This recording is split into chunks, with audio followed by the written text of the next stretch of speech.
Si la Biblia es en verdad la palabra de Dios, ningún poder humano puede destruirla. Y hasta el presente esa es la realidad.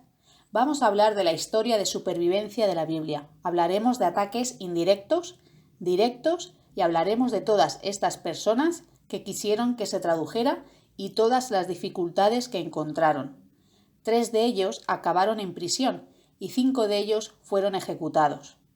Ataques indirectos. Los ataques al pueblo hebreo ponían en peligro la existencia de la Biblia. ¿Por qué? Porque si se aniquilaba al pueblo de Israel, con ellos desaparecerían las escrituras hebreas. Hubo muchos intentos de genocidio contra ellos, pero por mencionar 2, tenemos al faraón de los tiempos de Moisés, que ordenó el asesinato de todos los niños israelitas recién nacidos, y la conspiración para exterminar a los judíos en el tiempo de la dominación persa. Ataques directos a la palabra de Dios. El primero del que se haya registro lo realizó precisamente un rey judío, el rey Jehoiakim. Como no le gustó el mensaje que le dio Jeremías, rasgó el rollo en pedazos y lo arrojó al fuego. Jeremías tuvo que volver a escribirlo. Jehoiakim no fue el único personaje que trató de quemar la palabra de Dios. En 168 a.C., Antíoco Epífanes o Antíoco IV ordenó destruir todas las copias de las escrituras hebreas porque quería imponer la religión griega a los judíos. Sus funcionarios hicieron pedazos y quemaron los rollos de la ley allá donde los encontraban y mataron a quienes poseían un libro sagrado. Otro destacado gobernante que se empeñó en destruir las escrituras fue el emperador romano Diocleciano. Convencido de que podía eliminar el cristianismo destruyendo sus libros sagrados, Diocleciano decretó la quema pública de las sagradas escrituras por todo su imperio. Algunos historiadores lo denominan la Gran Persecución, ya que esta destrucción duró una década. Existen testimonios sobre cristianos que prefirieron la tortura y la muerte antes que entregar sus Biblias para que las destruyeran. Cerca del 636 después de Cristo, el obispo español Isidoro de Sevilla sostiene que el hebreo, el griego y el latín son lenguas sagradas y, por lo tanto, las únicas adecuadas para la Santa Biblia. Esta idea parece haber nacido de las 3 lenguas en las que Pilato escribió el letrero de Jesús durante su ejecución. Hay que tener en cuenta que este rótulo se colocó en estos 3 idiomas por decisión de los romanos paganos, no por orden divina. La idea de lenguas sagradas tampoco tiene mucho sentido porque en los primeros siglos después de Cristo empezaron a aparecer traducciones de la parte hebrea y de la parte griega de la Biblia en los idiomas de uso diario, tales como siriaco, copto, armenio, georgiano, gótico y etiópico. Sabemos que por lo menos a partir del 800 el latín dejó de usarse en la vida cotidiana. Solo lo conocía la gente bien educada. En estos días casi nadie tenía acceso a la Biblia. Primero porque no podían comprarla, pues las copias se hacían a mano y eran muy caras. Y segundo porque la mayoría no sabía leer. La escasez de ejemplares limitaban las Sagradas Escrituras a ser casi siempre posesión exclusiva de la nobleza y el clero. Es verdad que en las iglesias la gente escuchaba pasajes de la Biblia, pero casi nadie entendía lo que se decía, porque la versión que se leía era la Vulgata, que estaba en latín. La lectura de la Biblia por la clase laica cesó por completo durante siglos. La Biblia casi se convirtió en un libro desconocido y millones de personas pasaron toda su vida sin haber leído ni una sola de sus páginas. Pero veamos cómo al fin llegó la Biblia a nosotros. En el 867, 2 misioneros, Metodio y Cirilo, fomentaron el uso de la lengua eslava en la liturgia. Su finalidad era que los pueblos eslavos del este de Europa, que no entendían griego ni latín, aprendieran de Dios en su propia lengua. El Papa Adriano II dio su pleno consentimiento al uso del eslavo. Sin embargo, un obispo franco detuvo a Metodio e hizo que lo encerraran durante 2 años y medio en un monasterio del sudeste de Alemania. Por fin, el sucesor de Adriano II, el Papa Juan VIII, ordenó su liberación, lo restituyó a su diócesis y reafirmó el apoyo papal al uso del eslavo en la liturgia. Las tensiones cada vez mayores entre las ramas oriental y occidental de la cristiandad desembocaron en 1054 en la separación entre el catolicismo romano y la ortodoxia oriental.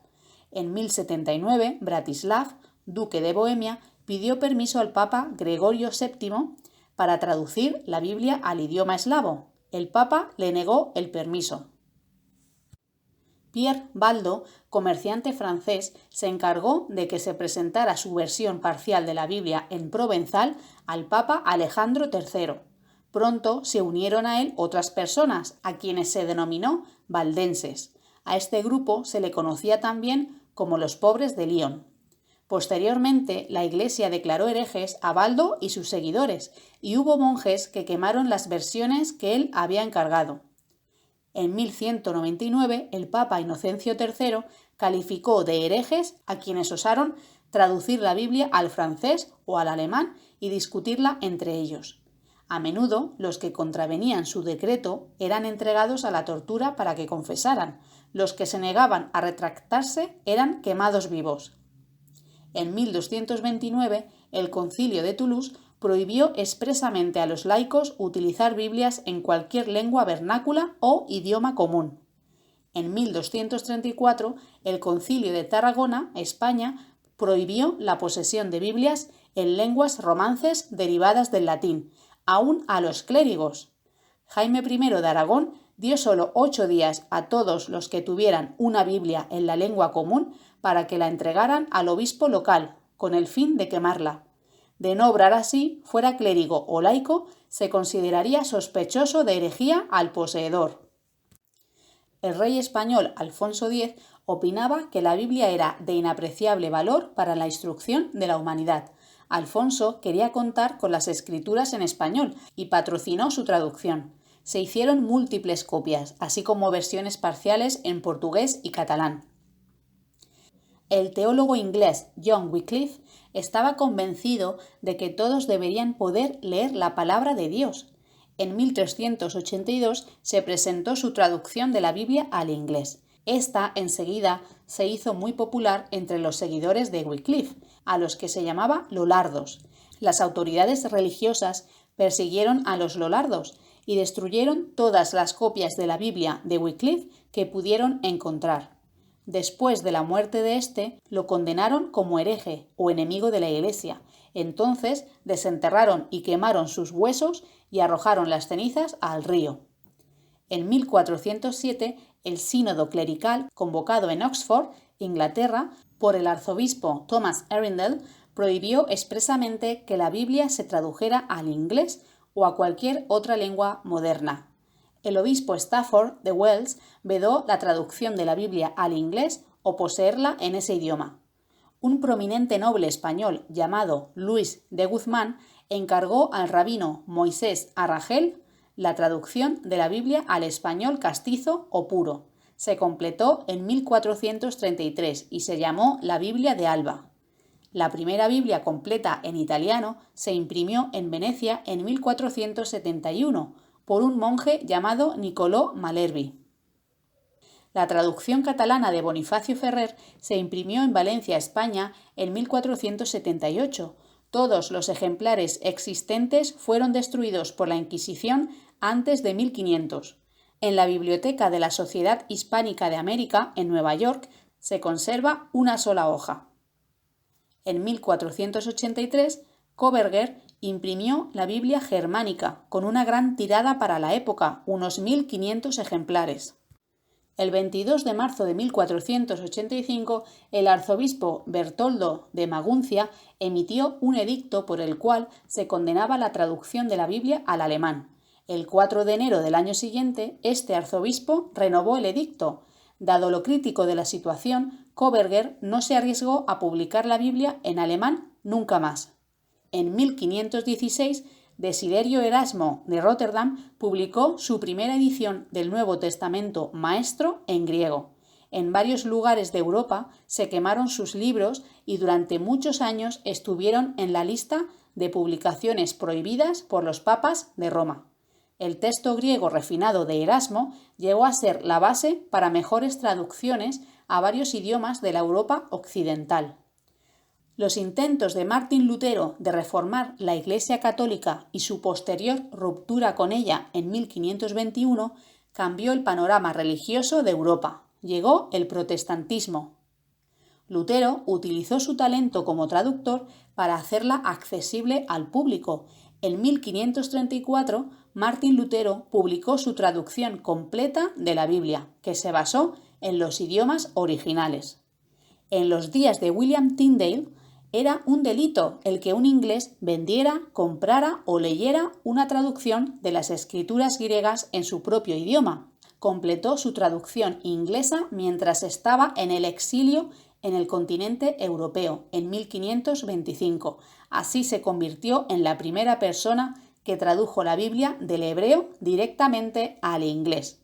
A William Tyndale lo martirizaron por traducir la Biblia al inglés, puesto que aquello iría contra la ley. Finalmente fue arrestado, declarado culpable de herejía y estrangulado, y su cuerpo fue quemado. El obispo de Londres gastó una suma considerable comprando todos los ejemplares que pudo de las Biblias de Tyndale para ordenarlas quemar. Cuando el sacerdote católico Jacques Lefebvre decidió poner la Biblia al alcance de la gente, elaboró en 1530 una versión al francés de la Vulgata. Hubo que imprimir algunas versiones fuera de Francia, las cuales pasaron a engrosar el índice de libros prohibidos por la Iglesia. En 1532, Bruccioli publicó la Biblia que él mismo tradujo al italiano a partir del hebreo y griego originales. En 1535 se editó la primera versión francesa de la Biblia basada en los idiomas originales. Fue obra de Pierre Robert Olivetan, protestante francés. Dada la oposición de la Iglesia, no pudo imprimirse dicha traducción en Francia, sino en una ciudad suiza. Francisco de Encinas, hijo de un rico terrateniente español, consiguió que se imprimiera su traducción al español en los Países Bajos y en 1544 trató valientemente de obtener la autorización real para distribuirla en España. El emperador de España, Carlos I, autorizó la publicación, pero con una condición: que su confesor personal, un monje español, también le diera su aprobación. Desgraciadamente para Encinas, no recibió tal aprobación y pronto se halló encarcelado por la Inquisición. Después de 2 años consiguió escaparse. Julián Hernández introdujo secretamente en Sevilla, España, Biblias en español de Encinas, pero él fue prendido y tras 2 años de tortura y encarcelamiento fue ejecutado junto con otros compañeros que estudiaban la Biblia. En aquel tiempo no podía importarse ningún libro en absoluto sin licencia especial y ningún librero podía abrir un cargamento de libros sin el permiso oficial del Santo Oficio, la Inquisición. En el Concilio de Trento se determinó que nadie, aparte de la Iglesia Católica, podía imprimir libros religiosos, incluidas las traducciones de la Biblia. La simple posesión de una podía terminar en que se ordenara la muerte de la persona. En Francia hubo valientes tipógrafos que murieron en la hoguera por haber editado la Biblia, como ocurrió con Etienne Dolet y también Pierre Chapot, un joven vendedor ambulante. En 1551, la Francia católica finalmente tomó la medida drástica de prohibir a los mercaderes itinerantes la venta de libros.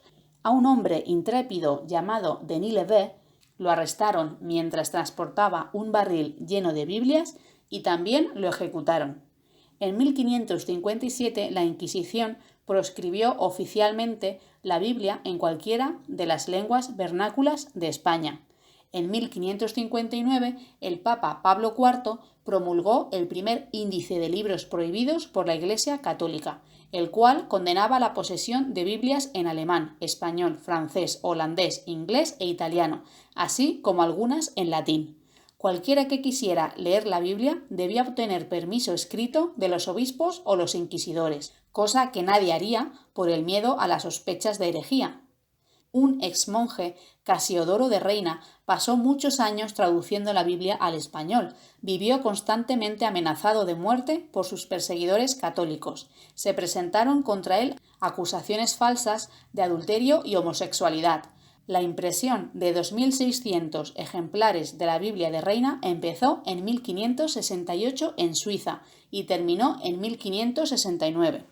El índice de libros prohibidos de la Iglesia Católica, publicado en 1596, fue aún más restrictivo, pues ya no se autorizaría la traducción ni impresión de Biblias en el idioma del pueblo, y los ejemplares existentes tendrían que ser destruidos.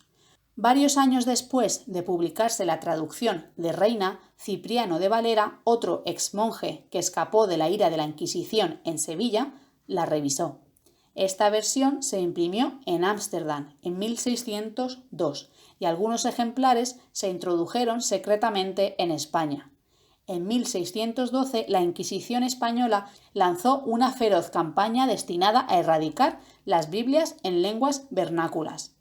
Pedro I o Pedro el Grande tenía un gran respeto por las Santas Escrituras. En 1716 encargó a su corte la impresión de una Biblia en Ámsterdam, que él mismo sufragó. Cada página contendría una columna con el texto en ruso y otra con el texto en holandés. Para 1721 ya se había impreso la sección en holandés de una traducción en 4 volúmenes de las escrituras hebreas. Se dejó una columna en blanco para que más tarde se llenara con el texto ruso. Pedro I entregó entonces las Biblias al Santo Sínodo, la máxima autoridad de la Iglesia rusa, para que éste se encargara de terminar su impresión y de distribuirlas. Pero el Sínodo no cumplió tal encomienda. Menos de 4 años después, el zar murió. La columna que debió haber ocupado el texto ruso quedó en blanco. Se amontonaron las Biblias en grandes pilas en un sótano, donde se estropearon de tal forma que ni uno solo de los ejemplares se conservó indemne. El sínodo decidió vender todo aquel despojo a los comerciantes. En 1757, el Papa Benedicto XIV modificó la norma anterior permitiendo la lectura de las versiones vernáculas que fueran aprobadas por la Santa Sede y publicadas bajo la tutela de los obispos. Por fin, en 1782, el Tribunal de la Inquisición decretó que se podía publicar la Biblia, con tal que incluyera anotaciones históricas y dogmáticas. Esto abrió la puerta a que con el tiempo se empezaran a formar sociedades bíblicas en diferentes países. Robert Morrison tradujo la Biblia al chino a riesgo de su vida. Gerasim Paski tradujo del griego al ruso algunas partes de las escrituras griegas. Se distribuyeron extensamente hasta que, en 1826, mediante unas maniobras eclesiásticas, la Iglesia Ortodoxa rusa puso fin eficazmente a su labor. Más tarde, Paski tradujo las escrituras hebreas al ruso, pero en 1841 volvieron a destruirle su obra. Por aquel entonces, Macarios también tradujo las escrituras hebreas del hebreo al ruso. Se castigó a ambos por su labor, y sus traducciones terminaron en los archivos de la Iglesia. Esta se había resuelto a mantener la Biblia en el eslavo antiguo, que en aquel tiempo la gente común ni leía ni entendía. La Biblia de Macarios nunca se facilitó al público en general, al contrario, quedó sepultada en el olvido. George Borrow, representante de la Sociedad Bíblica Británica y extranjera, pasó a traducir el Evangelio de Lucas al caló, lenguaje de los gitanos españoles. Pidió permiso para imprimir Biblias en España sin las referencias y notas doctrinales de la Iglesia Católica. Como resultado, pasó 12 días en prisión. Cuando protestó, le dijeron que se fuera discretamente de España. En 1856, el Santo Sínodo de la Iglesia Ortodoxa rusa aprobó una vez más la traducción de la Biblia al ruso. Por fin se tradujo la Biblia al ruso en 1876 con la aprobación del Sínodo. Esta Biblia recibe con frecuencia el nombre de traducción sinodal. Aún en 1897, el Papa León XIII reafirmó que quedaban prohibidas todas las versiones de los libros sagrados elaboradas por escritores acatólicos, en cualquier lengua vulgar, en particular las editadas por las sociedades bíblicas. El Vaticano dio un giro radical al publicar finalmente en 1943 la encíclica Divino Affante Spiritu, donde dictó las reglas para traducir la Biblia a las lenguas vernáculas. El concilio marcó un cambio de rumbo en 1965 en un documento llamado Dei Verbum. La Iglesia dio apoyo por primera vez a traducciones exactas y adaptadas en diversas lenguas, sobre todo partiendo de los textos originales. A pesar de todo, la Biblia ha sido el libro más traducido de la historia. Incluso hoy día, cuando mucha gente ni siquiera cree en Dios, la Biblia sigue siendo el libro de mayor distribución del mundo. Se ha traducido por lo menos en parte a más de 2.800 idiomas. No hay ninguna otra obra que esté al alcance de tantas personas.